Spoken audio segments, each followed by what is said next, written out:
साथियों नमस्कार, स्वागत है आपका सक्सेस एग्रीकल्चर इंस्टीट्यूट के ऑनलाइन लर्निंग डिजिटल प्लेटफॉर्म यानी कि यूट्यूब पर। आज हम आपके लिए लेके आए हैं 12th का एक चैप्टर जिसका नाम है जेनेटिक्स एंड प्लांट ब्रीडिंग। ठीक है, ये चैप्टर एग्जाम के पॉइंट ऑफ व्यू से बहुत ही इंपॉर्टेंट है। जैसा कि आप जानते हैं कि आपका एग्जाम होने वाला है कृषि विज्ञान एवं गणित के मूल तत्व का। ठीक है, तो उसके लिए उसमें एक जो चैप्टर दिया है जेनेटिक्स एंड प्लांट ब्रीडिंग, उससे हर साल एग्जाम में क्वेश्चन आते हैं, इस साल भी एग्जाम में उससे क्वेश्चन आएगा। ठीक है, तो जेनेटिक्स क्या होती है, चलिए स्टार्ट करते हैं। देखिए, सबसे पहले देखिए आप आनुवांशिकी एवं पादप प्रजनन। तो देखो, पादप प्रजनन समझते हैं पहले तो हम। पादपों का प्रजनन मतलब पादपों का रिप्रोडक्शन। ठीक है, अब देखिए यहाँ पे सबसे पहले पादप प्रजनन की परिभाषा तथा उसके उद्देश्य का महत्व हम देखिए क्या होता है। देखिए, पादप प्रजनन वह कला विज्ञान है जिसके द्वारा पौधों में अधिक आर्थिक महत्व बनाने के लिए उनकी आनुवंशिकता में क्या किया जाता है, सुधार किया जाता है। आनुवंशिकता में सुधार क्यों कर रहे हैं हम?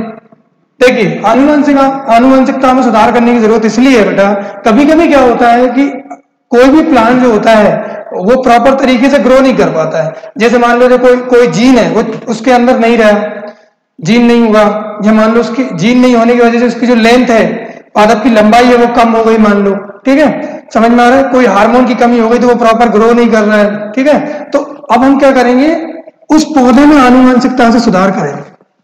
ठीक है, आनुवंशिकता मतलब जेनेटिकली। ठीक है, अब देखिए इसी को हम बोलते हैं प्रजनन। अब देखिए, पादप प्रजनन के उद्देश्य विभिन्न फसलों की अधिक उपज देने वाली किस्मों को निर्माण करना, पहली तो बात ये हो गई। दूसरा क्या है, शीघ्र पकने वाली किस्मों का विकास करना। देखो, शीघ्र क्यों पकना चाहिए फसल को? आप देखो टाइम लगेगा, मान के चलो किसी भी फसल का ड्यूरेशन 1 साल है तो आपको 1 साल वेट करना पड़ेगा उस फसल के आने तक का। और हम क्या चाहते हैं कि हमें फसल जल्दी से जल्दी मिले। आ रही बात समझ में? ठीक है, तो देखो पहला पॉइंट तो ये होगा कि विभिन्न फसलों की अधिक उपज देने वाली किस्मों का हम निर्माण करेंगे। दूसरा, हम शीघ्र पकने वाली किस्मों का विकास करेंगे। तीसरा, हम रोग प्रतिरोधी किस्मों का विकास करेंगे। देखो, रोग प्रतिरोधी क्या होता है? और रोग प्रतिरोधी मतलब ऐसी फसलें जिनमें किसी भी का भी रोग न लगे, किसी कीटाणु का या किसी भी, मान के चलिए जैसे मान ली इल्ली लग जाती है, आपने तो भर भर के देखा है खेतों में, हम जानते हैं कि इल्ली जो होती है वो फसल को खत्म कर देती है। तो यदि हम ऐसी फसल लगाएंगे जिसमें इल्ली ज्यादा लगती है तो हमें तो उपज अच्छी मिल ही नहीं पाएगी बेटा। ठीक है, तो हमें कैसी फसल लगानी पड़ेगी जो हमें ज्यादा से ज्यादा उपज दे सके। ठीक है, फिर इसके बाद में कीट प्रतिरोधी किस्मों का विकास करना। इसके बाद में ऐसी पादप किस्मों का विकास करना जिसको कम खाद और उर्वरकों की आवश्यकता हो। क्यों? देखो, यदि मान के चलो आप पूरे टाइम आप खाद छिड़क रहे हो तो जितना का तो आपका मतलब उपज नहीं होगी, उतना आप उसमें वेस्ट कर दोगे। ठीक है, तो हम क्या चाहते हैं, हम ऐसी फसल लगाना चाहते हैं जिसमें यदि कीड़ा मकोड़ा लग भी रहा है ना तो थोड़ा बहुत हम खाद छिड़क दें, थोड़ा बहुत हम उसके प्रतिरोधी छिड़क दें। ठीक है, दवाई वगैरह। ठीक है, और हमें ज्यादा से ज्यादा उपज मिले। लेकिन यदि हम उर्वरक ज्यादा छिड़क रहे हैं और फसल हमें कम मिल रही है तो वो फसल अच्छी नहीं है। ठीक है, तो ये हो गया। फिर इसके बाद में उपज के गुणों में सुधार करना। उपज के गुणों में सुधार करना मतलब कि फसल में सुधार करना। ठीक है, हमें ज्यादा से ज्यादा फसल मिले, हमें ज्यादा से ज्यादा जो भी हम फसल बो रहे हैं उसकी ज्यादा से ज्यादा उपज हमें मिलनी चाहिए। ठीक है, तो ये हमारा होगा प्रजनन एवं उसके उद्देश्य। ठीक है, चलिए नेक्स्ट आगे बढ़ते हैं हम लोग। देखिए, प्रजनन प्रारंभ में ऊतक संवर्धन। देखो, ऊतक संवर्धन क्या होता है? देखो, टिश्यू कल्चर क्या होता है बेटा? Tissue culture. देखिए, हम सब जानते हैं हमारा हो चाहे प्लांट का हो, कोई की भी बॉडी है वो किससे मिलकर बनी है बेटा? सेल से मिलकर बनी है। किससे मिलकर बनी है? सेल से मिलकर बनी है। तो सेल से क्या बनते हैं? टिश्यू। तो अब यदि मान लो किसी सेल में गड़बड़ हो गई तो टिश्यू डैमेज हो जाएगा। टिश्यू डैमेज हो जाएगा तो जो बॉडी बनी है वो भी डैमेज हो जाएगी। तो हम क्या करेंगे? देखिए, इसके 2 लाभ हैं। देखो, पहला तो हम क्या करेंगे? दोष मुक्त पादपों का उत्पादन। दोष मुक्त मतलब ऐसे पादप उगाएंगे जिनमें कोई भी दोष ना हो। ठीक है, दूसरा हम क्या करेंगे? अगुणित नरों के उत्पादन में। ठीक है, इसके बाद में सकल संकरण के लिए की रक्षा में, और इसके बाद में उत्परिवर्ती का प्रेरण के चयन में। तो 4 काम करेंगे इसके। फिर इसके बाद में देखो आगे देखिए आप आनुवांशिकी। देखो, यहां से क्वेश्चन आया हुआ है। मेंडल के 3 नियम आप सब जानते हैं। मेंडल ने 3 नियम दिए थे। मेंडल ने कितने नियम दिए थे? 3 नियम दिए थे। पहला नियम मेंडल ने दिया था बेटा आनुवांशिकी। देखो, यदि पहले हम बात करते हैं, आनुवांशिकी वह विज्ञान है जिसमें वंशागति तथा विभिन्न कारकीय का क्या किया जाता है? अध्ययन किया जाता है। क्या किया जाता है? अध्ययन। आनुवांशिकी का अध्ययन किया जाता है। ठीक है, वंशागति। ठीक है, अथवा संततियों में पीढ़ी दर पीढ़ी पाई जाने वाली सामान्यता में विभिन्नता का कारण खोजा जाता है। देखो क्या हो रहा है, देखो आनुवंशिक हम क्या कहते हैं, जब हम किसी पीढ़ी का अध्ययन करते हैं, मान के चलिए कि 3 पीढ़ियां हैं, दादाजी, पापा जी और फिर आप, ठीक है, तो उनमें कुछ और वेरिएशन होंगे, फिर उनसे पापा जी में कुछ थोड़े और वेरिएशन मिलेंगे, विविधताएं मिलेंगी, और हमें कुछ और विविधताएं मिलेंगी। तो ये जो विविधताएं मिल रही हैं, इसी के अध्ययन को हम बोलते हैं आनुवंशिकी। आ रही बात समझ में? ठीक है, चलिए तो अब देखो मेंडल के वंशागत नियम निम्नलिखित 3 दिए थे उसने। पहला नियम उसने दिया था भाई मेंडल का प्रभाविता का नियम। प्रभाविता का नियम क्या होता है समझो जरा। देखो मेंडल का प्रभाविता का नियम, इस नियम के अनुसार अब एक जोड़े के विपरीत लक्षणों को ध्यान में रखकर उनके मध्य क्रॉस कराया जाता है, तो पहली पीढ़ी में उपस्थित होने वाला लक्षण प्रभावी होगा या दूसरा अप्रभावी होगा। देखो क्या है, इसको समझते हैं। देखो क्या बोल रहा है, जैसे मान लो आपने क्या किया, कोई प्लांट ले लिया कैपिटल टी, इसका क्रॉस करा दिया आपने स्मॉल टी से। जब आपने कैपिटल टी स्मॉल टी का क्रॉस कराया तो क्या बनेगा, यहाँ पे जरा चेक करो, कैपिटल टी स्मॉल टी, फिर इसके बाद में कैपिटल टी स्मॉल टी, ठीक है। तो ये जो हमने क्रॉस कराया है, इसमें हमें प्रभावी भी मिल सकता है और अप्रभावी भी मिल सकता है। 2 प्रकार के कैरेक्टर होते हैं बेटा, प्रभावी और अप्रभावी। प्रभावी क्या होता है, जो शो होता है, ठीक है, और अप्रभावी वो होता है जो हमें दिखता नहीं है, जो शो ही नहीं होता है, ठीक है, उसको अप्रभावी बोलते हैं, ठीक है, जो दब जाता है, ठीक है, सीधी सी बात है, जो मतलब प्रभाव नहीं डालेगा, ठीक है। अब इसको हम देखो, दूसरा नियम दिया था हमने पृथक्करण का। किसका नियम दिया था? पृथक्करण का नियम दिया था। इस नियम के अनुसार जब एक जोड़ा विपरीत लक्षणों को ध्यान में रखकर क्रॉस कराया जाता है, तो जो F1 जनरेशन होती है, कौन सी जनरेशन? F1 जनरेशन, दोनों में लक्षण विद्यमान होते हैं और F2 पीढ़ी में पृथक हो जाते हैं, मतलब अलग हो जाएंगे। पहली जनरेशन में तो विद्यमान रहेंगे, लेकिन जो F2 जनरेशन है उसमें क्या हो जाएगा, वो सेपरेट हो जाएंगे। अब वो लक्षण आपको F2 जनरेशन में नहीं दिखेंगे जो F1 जनरेशन में दिखे थे। आ रही बात समझ में? फिर इसके बाद में लास्ट जो नियम है हमारा स्वतंत्र अभिव्यंजन का नियम। देखो मेंडल के स्वतंत्र अभिव्यंजन नियम के अनुसार जब 2 जोड़ी लक्षणों को आपस में हमने क्रॉस कराया, तो क्या क्या होता है, एक लक्षण जो होता है वो दूसरे पे किसी भी प्रकार का प्रभाव नहीं डालता है, वो स्वतंत्र होता है। कैसे स्वतंत्र होगा? देखो कैसे स्वतंत्र होगा, इसको समझो जरा। जैसे मान लो आपने क्या किया कि आपने एक ऐसा प्लांट लिया, देखो सपोज करिए, स्वतंत्र कैसे रहेगा ये? देखो जैसे मान लो आपने उदाहरण के लिए लंबा टी प्लांट लिया आपने,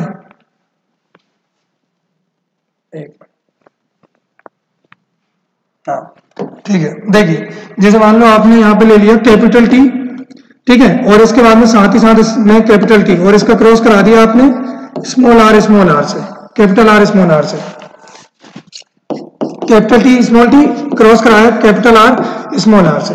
तो मान के चलो देखो यहाँ पे हम ये कह रहे हैं कि देखो ये जो जीन है, ये जीन किसको डिसाइड कर रहा है? लंबाई को, पौधे की लंबाई को।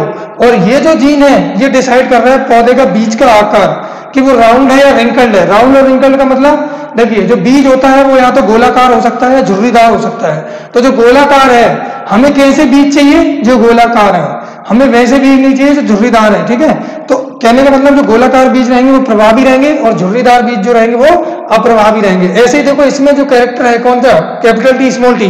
तो कैपिटल टी का जो कैरेक्टर है वो लंबाई को बताता है। तो वो हमें कैसे चाहिए? लंबे वाले प्लांट, हमें बोने वाले प्लांट नहीं चाहिए। तो लंबा वाला प्लांट क्या है? प्रभावी, और बोना वाला प्लांट क्या है? अप्रभावी, ठीक है। तो हम ये कह रहे हैं कि ये वाला जो कैरेक्टर है इससे बिल्कुल भी कुछ भी मतलब नहीं है इसको, ये बिल्कुल इससे एक दूसरे से क्या है? दोनों कैरेक्टर स्वतंत्र हैं। क्या है? स्वतंत्र है। इसी को हम बोलते हैं स्वतंत्र अभिव्यंजन का नियम।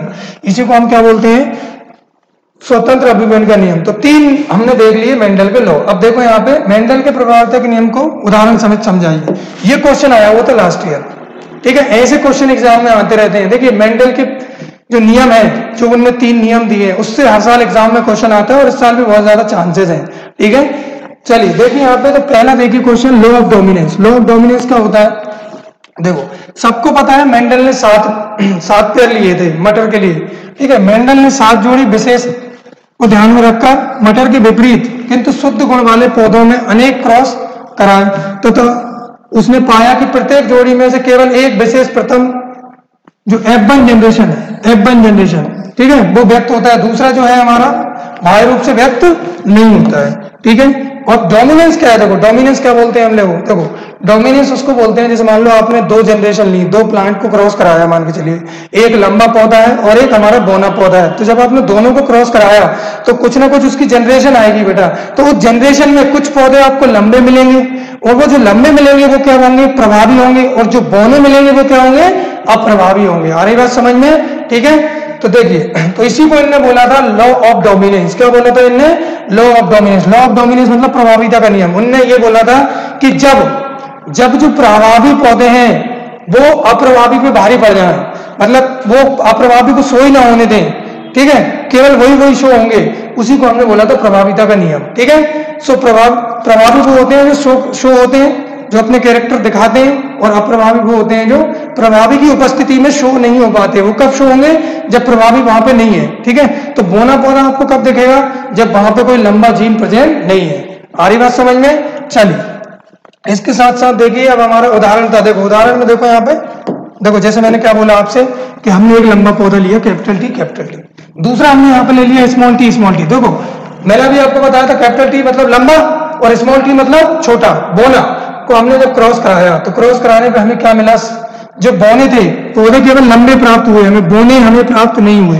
क्यों नहीं हुए? देखो क्यों नहीं हुए, उसका रीजन क्या है? देखो रीजन ये है, जब आप कैपिटल टी स्मॉल टी का क्रॉस कराओगे तो जरा ध्यान से देखना, कैपिटल टी स्मॉल टी, फिर इसका इससे कराओ कैपिटल टी स्मॉल टी, तो आपको ये जनरेशन मिली ही जनरेशन। तो इस पूरी जनरेशन में देखो यहाँ पे कैपिटल टी आ रहा है, ये प्रभावी रहेगा, तो जब प्रभावी रहेगा तो वो अप्रभावी को शो होने देगा क्या? वो नहीं होने देगा। समझ में आ रही बात? इसीलिए उन्होंने ये बोला था कि जब आप लंबे और बोने पौधों का कराओगे संकरण तो आपको प्रभावी तो दिखाई देगा लेकिन अप्रभावी आपको दिखाई नहीं देगा। क्योंकि बात क्या है, उन्होंने प्रभाविता के नियम में पहले ही बोल दिया था कि जब प्रभावी जीन वहां पर उपस्थित रहेगा तो अप्रभावी आपको नहीं दिखेगा। क्लियर? होप ये आपको समझ में आ रहा है। ठीक है, और वीडियो यदि अच्छी लग रही है तो बेटा वीडियो को प्लीज लाइक कीजिए, शेयर कीजिए, और यदि आपने चैनल को अब तक सब्सक्राइब नहीं किया तो प्लीज हमारे चैनल को सब्सक्राइब कीजिए। ठीक है, ताकि आपको हर आने वाली वीडियो का नोटिफिकेशन मिलता रहे और आप उस वीडियो का लाभ उठा सकें। ठीक है, चलिए देखिए यहाँ पे जैसे हमने इसका क्रॉस कराया, देखो यहाँ पे जैसे देखो कैपिटल टी ले लिया, यहाँ पे स्मॉल टी लिया। ठीक, अब क्रॉस कराया, देखो इसका इससे कराया, इसका इससे कराया, फिर देखो इसका इससे कराया और इसी का इससे कराया। ठीक है, ऐसे क्रॉस कराया, देखो क्या बनाया यहाँ पे, क्या बनाया हमने, देखो कैपिटल टी ऊपर बन गया हमारा, पूरे जो पौधे हैं, पौधे कैसे आए, पूरे लंबे आ गए। ये वाली जनरेशन हमारी F1 जनरेशन कहलाएगी।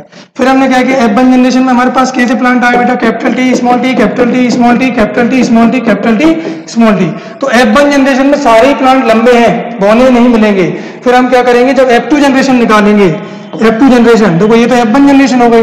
अब F2 में हम क्या करेंगे, कैपिटल टी स्मॉल टी लेंगे, उसका क्रॉस कराएंगे कैपिटल टी का स्मॉल टी से। तो कराओ क्रॉस, देखो कैपिटल टी, फिर देखो इसका कराओ कैपिटल टी स्मॉल टी, फिर इसका कराओ कैपिटल टी स्मॉल टी, फिर इसका कराओ स्मॉल टी। देखो यहाँ पे कैपिटल टी आ रहा है, ये लंबा पौधा है। फिर यहाँ कैपिटल टी आ रहा है, तो देखो यहाँ एक प्रभावी है, अप्रभावी है।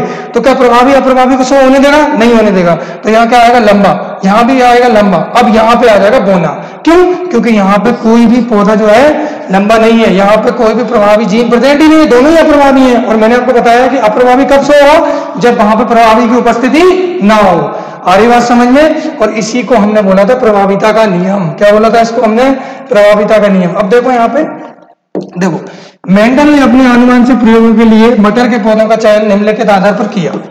एग्जाम में कई बार क्वेश्चन आया है कि देखो भैया ऐसा क्या वजह है कि मेंडल ने उसी पौधे को लिया, किसी और पौधे को क्यों नहीं लिया मेंडल ने, सिर्फ उसने मटर के ही पौधे को क्यों लिया? उसके रीजन है बेटा, उसके रीजन है, और यही एग्जाम में क्वेश्चन आता है। ठीक है, तो ये क्वेश्चन भी एग्जाम पे आने के बहुत ज्यादा चांसेस हैं, तो मैं चाहूंगा कि आप इसको याद रखें। देखो पहला तो क्या है, जीवन चक्र छोटा है। मटर का जीवन चक्र क्या है? बहुत ही छोटा है भाई। अब छोटे से हमें क्या मतलब, देखो छोटे से ये मतलब है कि यदि आप किसी पर टेस्ट कर रहे हो तो वो जल्दी से जल्दी, जितने जल्दी आपको मिलेगा तभी तो आप टेस्ट कर पाओगे, तभी तो आपको रिजल्ट मिलेगा।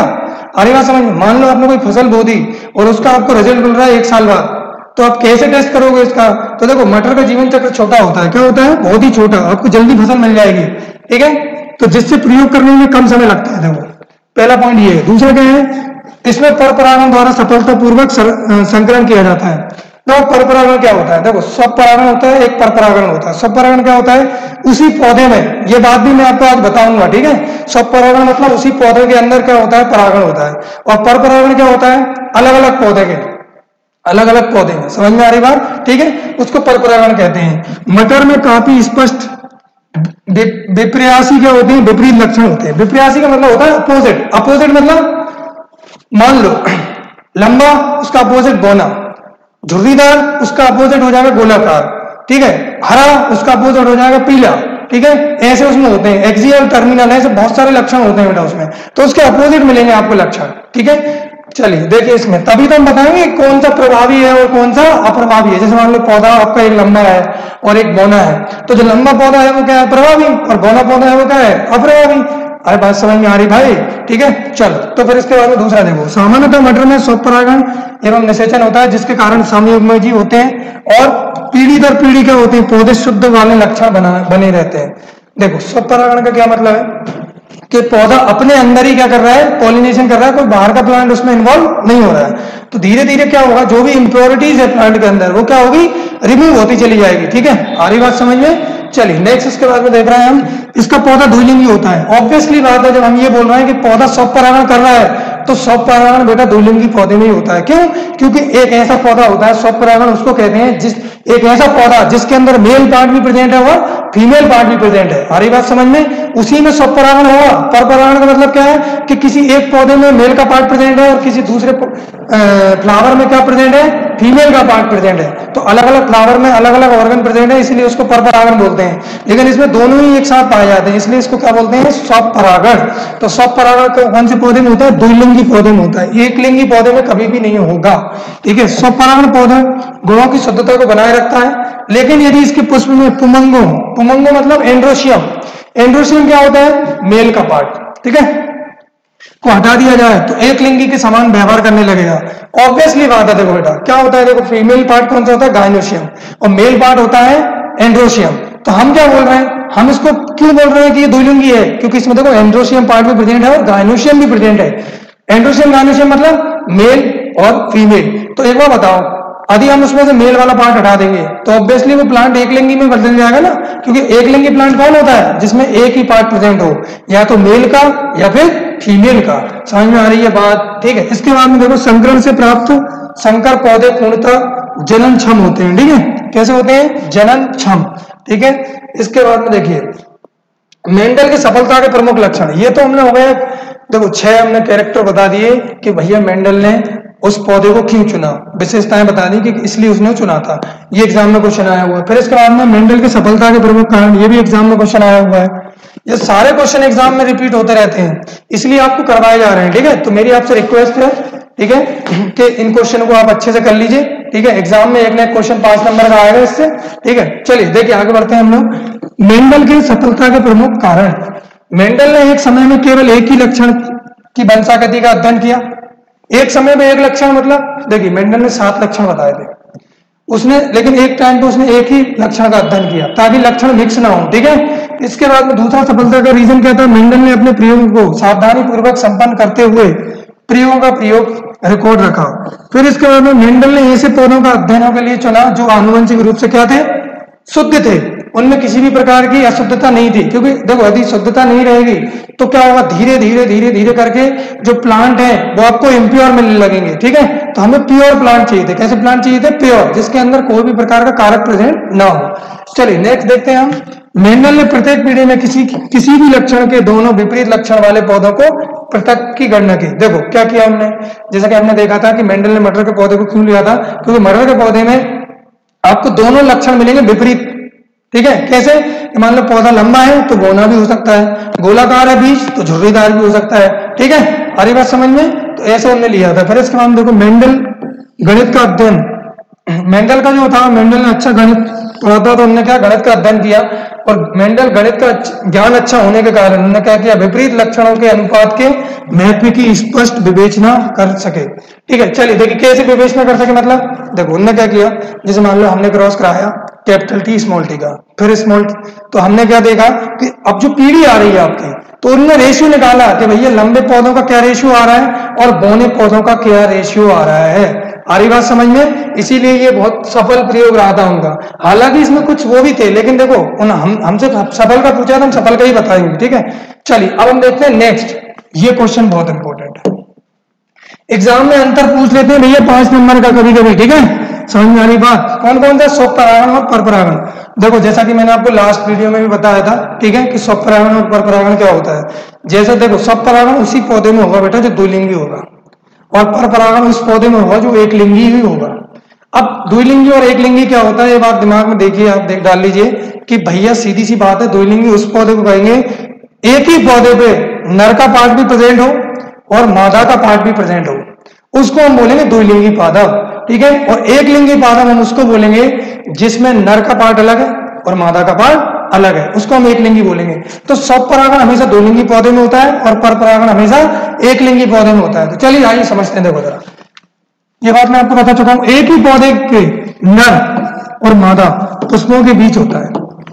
ये बात मैंने बताई थी कि एक ही पौधा एक ही है, उस पर नर भी प्रेजेंट रहेगा और मादा भी प्रेजेंट रहेगी, उसी को हम क्या कहेंगे, स्वपरागण। बहुत ही इजी है, कुछ भी नहीं है इसमें। फिर इसके बाद परपरागण क्या होगा, परपरागण एक जाति के दो पौधे कितने होंगे, दो, और दोनों ही पौधों पे एक पार्ट भी प्रेजेंट होगा मेल और दूसरे को होगा फीमेल, उसको बोलेंगे हम परपरागण। और स्वपरागण इसमें एक ही पौधे पे दोनों पार्ट प्रेजेंट है, उसको बोलेंगे, ठीक है। चलिए इस देखो मैंने बताया था पुष्प का द्विलिंगी होना आवश्यक है, क्योंकि पौधा द्विलिंगी बनेगा कब, जब उसमें एक ही पौधे पे दोनों ही पार्ट प्रेजेंट है, मेल का और फीमेल का।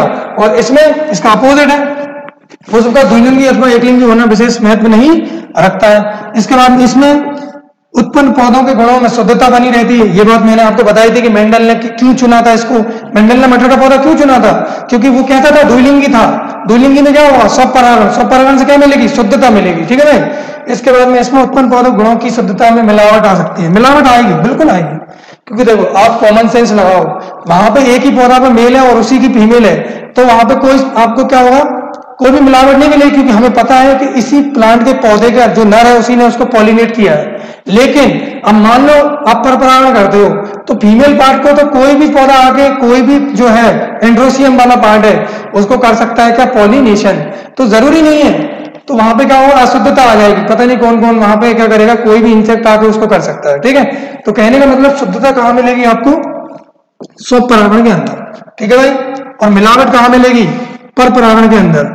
इससे उत्पन्न पौधों की जैविक क्षमता कम होती है और इससे उत्पन्न पौधे के नए गुण एवं अधिक जैविक क्षमता वाले होते हैं, होना भी चाहिए, क्योंकि देखो वैरायटी कहां पे आ रही है, वहां पे स्वपरागण में तो क्या हो रहा है, मेल और फीमेल सेम ही है, सेम है ना भाई, कोई चेंज बदलाव तो हो ही नहीं रहा। लेकिन वहां पे क्या है, पौधा डिफरेंट मतलब प्रेजेंट है, मेल पार्ट अलग है, फीमेल पार्ट अलग है, तो उसको कोई भी जो है पोलन ग्रेन आके कर सकती है, ठीक है, क्या कर सकती है, पॉलिनेशन कर सकती है, ठीक है। तो वैरायटी आएंगी, धीरे धीरे क्या आएंगी, वैरायटी। तो वैरायटी कहां मिलेगी आपको, इसमें परपरागण में, ठीक है। चलिए इसमें पौधों के आनुवंशिक गुणों में परिवर्तन नहीं होगा, ठीक है, मतलब मात्र पौधों के गुणों का स्थायित्व बना रहता है, ठीक है। इसमें क्या होगा, कृत्रिम परागण कराकर नवीन प्रजातियां पैदा की जाती हैं। देखो क्या होता है, इसको समझो।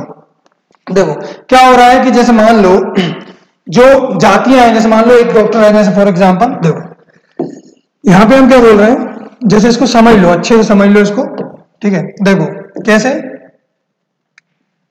जैसे हमने ये बोला इसमें कि मान लो ये कोई प्लांट है, इसके अंदर एंड्रोसियम पार्ट भी प्रेजेंट है और गाइनोसियम पार्ट भी प्रेजेंट है, तो इन दोनों में ही यहाँ पे फर्टिलाइजेशन हो रहा है। तो जो भी इनकी प्रजाति बन रही है, जो भी यहाँ पे प्रजाति बन रही है, जो भी यहाँ पे प्रजाति बन रही है, वो इन दोनों से ही तो बन रही है, तो यहाँ पे वेरिएशन नहीं मिलेगा। लेकिन देखो अब परपरागण में क्या हो रहा है, एक प्लांट ये अलग प्लांट है, ये दूसरा प्लांट ये, इस पे मान लो गाइनोसियम वाला पार्ट है, ठीक है। तो देखो ये वाला पार्ट अलग है, तो यहाँ पे कोई और इसको पॉलिनेशन करेगा और यहाँ पे कोई इसको पॉलिनेशन करेगा, तो जो हमें जो संतति मिलेगी वो डिफरेंट मिलेगी, तो इसलिए हमें वेरिएशन मिलेगा। यहाँ पे आ रही बात समझ में, तो वेरिएशन हमें मिलेगा परपरागण में, ठीक है। चलिए तो थैंक यू, इसी के साथ आपका ये चैप्टर है ये समाप्त हो गया। मेरी रिक्वेस्ट है आपसे कि जो वीडियो है उसको पूरी देखें, क्योंकि एग्जाम में ऐसे ही क्वेश्चन हर साल आ रहे हैं एग्जाम में बेटा, ठीक है, रिपीट होते रहते हैं क्वेश्चन। और जो वीडियो मैं आपने देखा है अभी, इसमें से एक ना एक क्वेश्चन आने की संभावना है, बिल्कुल आ सकता है क्वेश्चन, कोई बड़ी बात नहीं, एग्जाम में हर साल क्वेश्चन रिपीट होते ही रहते हैं, ठीक है। तो चलिए वीडियो यदि आपको अच्छी लगी है तो प्लीज लाइक करिए, शेयर करिए और चैनल को सब्सक्राइब करिए बेटा। अच्छा एक विशेष सूचना, जो बच्चे 12th में ICR, PAT और BHU की तैयारी करना चाहते हैं, ठीक है, उन बच्चों के लिए हम लेकर आए हैं एक क्रैश कोर्स ऑनलाइन और ऑफलाइन दोनों प्लेटफॉर्म पर, ठीक है। तो जो भी बच्चे कोर्स से संबंधित कोई भी जानकारी चाहते हैं तो नीचे ये नंबर दिख रहा है ना, इस पर संपर्क कर सकते हैं। ठीक है, चलिए तो मिलते हैं अगली वीडियो में, तब तक के लिए नमस्कार।